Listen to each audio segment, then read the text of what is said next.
Hello everybody, this is Toysareruss, and for this Threezero unboxing and review, we're going to be looking at their mdlx sideswipe figures. So we're going to take them out of the packaging in a second, have a look at the entire contents in there.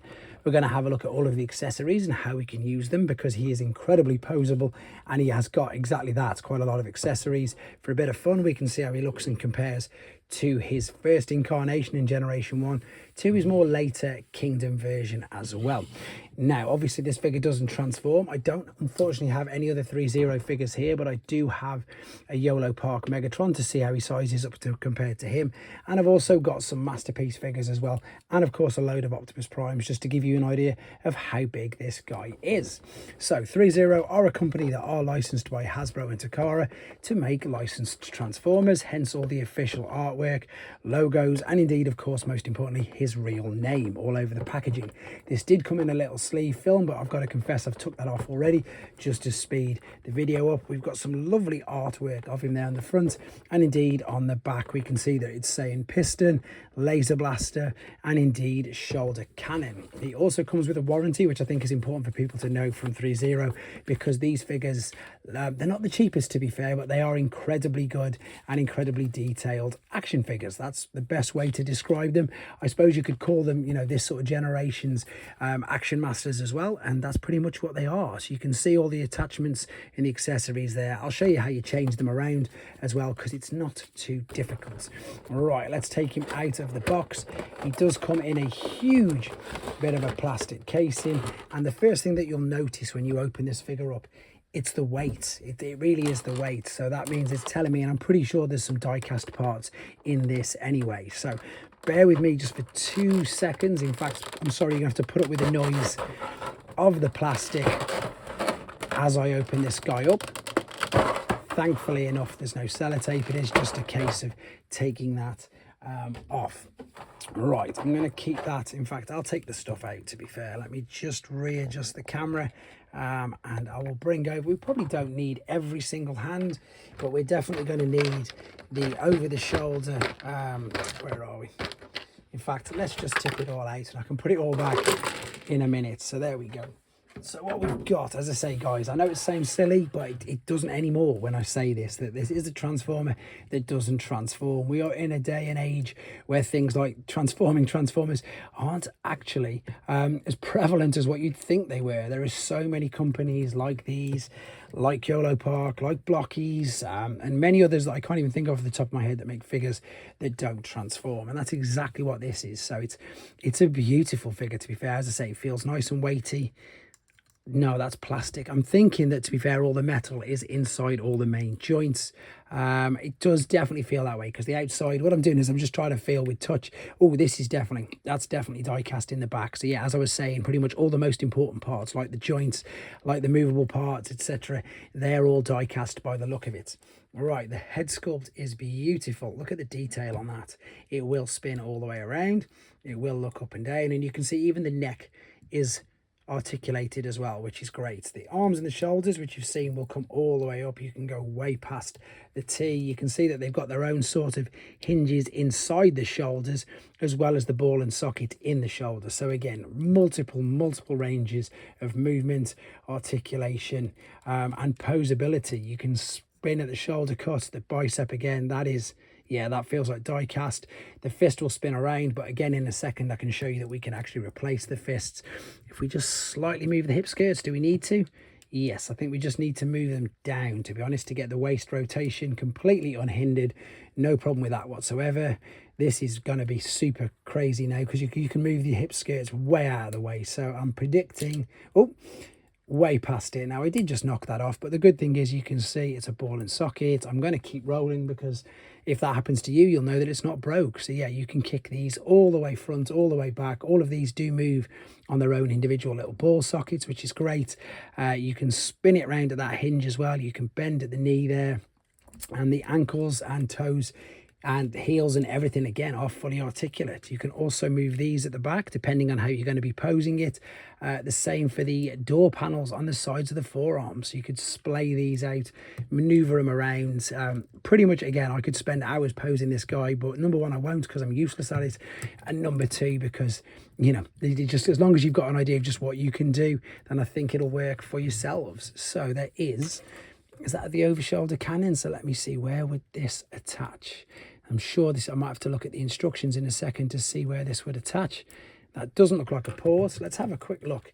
I know the rest of the stuff is going to be very simple, just taking the hands and stuff off, but this looks like, there you go, it's showing me. So the good thing about this is, and again, you know, I could have perhaps looked at this a second ago, what I wanted to do. Oh, I've took that out. It does come out. It is supposed to come out, and then you would just, yep, there you go, that fits in, no problem whatsoever. Again, if you're new to my channel, I like to do things like this because it just shows you that, you know, we're all learning at the same time. And the good thing is that the instructions do actually tell you what you need to know. Right, we're going to need, let's go with a fist, which is going to be able to hold his weapon. So that's going to fit. Yeah, there you go. So I'm going to change that one. As I say, I'm not going to do every single fist, but I will show you that there's two gripping hands, and then there's two open hands, and then you've got your pile driver and your other, I suppose, another pile driver attachment as well, to be honest. So let's take this off, and I'm hoping, oh yeah, so what I've done there is I've took off the actual ball and socket as well, which I did a few times in the other figure. So there you go, I just needed to prise that off. And again, this is so you know if that happens to yourself. This is what I used to struggle on with the others, just getting it lined up enough so I could push it right the way on. Is it gone? No. And again, as I say, I will keep going just to show you that what's happening. So what's happening is I need to keep this ball and socket, I need it facing the front, and then I need enough power straight away to get this to go in. Sometimes if it moves though, it will move out of the way, or maybe it's just me not fully used to these particular figures. That feels, there you go, just a bit of extra pressure. Sometimes I'm a bit wary of how much pressure to put in, but there you go. So there's his gun. We've got his over the shoulder rocket. So we are starting to see a slightly, in fact not slightly, a much more armored up and a much more posable figure. I'm going to attempt to go with this one, so let's bend that off. Let's get the pile driver in, and this should be, I'm hoping so anyway, much easier. No, I'm going to line this up. The good thing is, I suppose, is look, it does show you how durable it is, because you can see me pretty much putting a lot of pressure over on this to get it in. The other thing as well is, of course, it's brand new. I've just took it out of the box and none of these have been used.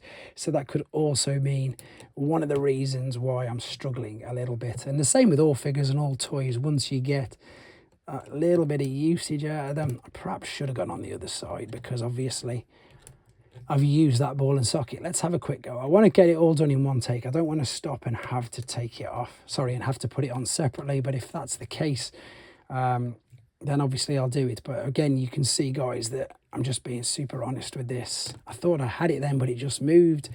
2 more times I'm going to have a go at this. Otherwise, you will just be watching me struggling. Wow, that took some pressure, but finally we are in. Great stuff. Right, I also wanted to show you that, I suppose, the ab crunch. I forgot to show you that, and then the detail in the back just leaves nothing open. A lot of figures, when they bend over, there's huge gaps here, whereas with this you can see there definitely isn't. It's a case again of the John Hammond saying from Jurassic Park, you know, no expense spared, or whatever it is. And you really get that feel when you get hold of these particular figures. So for a bit of fun, G1 sideswipe is there, and Kingdom sideswipe, so much bigger than them. Again, typically, guys, unfortunately I don't have the masterpiece, but before we do get to the masterpiece figures, which you'll see in a second, they are intentionally, I believe intentionally, made to not to scale with them for obvious reasons, because of course they want you to buy masterpiece figures which scale with masterpiece, and so on and so forth.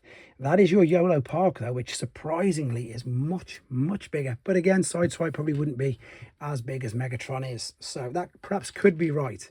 Very quickly then, some masterpiece. So the newer Autobot cars is Crosscut, you wouldn't expect a Skids mold to be bigger than sideswipe, but obviously is. And then he's nowhere near going to scale with MP44. So yeah, that, I suppose, just proves what I was saying, that they're not supposed to scale with the masterpiece. But let's have a quick look again at just some other Optimus Primes to give you an idea of his height. It's not for you to scale them, it's not for them to display together, it's just for you to have an idea of how big he is. So we've got Commander class, we've got Voyager class, we've got, what else have we got here? Quite a few, to be fair. We've got G1 and we've got Transformers 1. In fact, the only other one that I don't think I've done which might make any relevance to people is the Rise of the Beast. So we've gone through the movie verse, we've gone through the G1, we've gone through all of the variations of, well, not all of them, lots of the ones to give you an idea of scale and height. And to be fair, as I say, great figure, really impressed with it.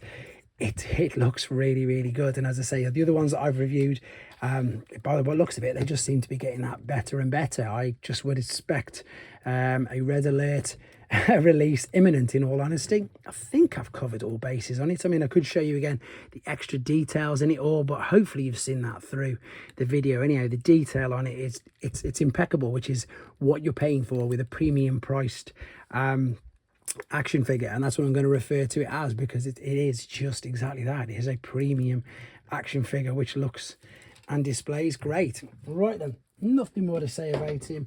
Let me know what you think of him in the comments, guys. This is your mdlx Threezero sideswipe figure. Thanks for watching. Take care.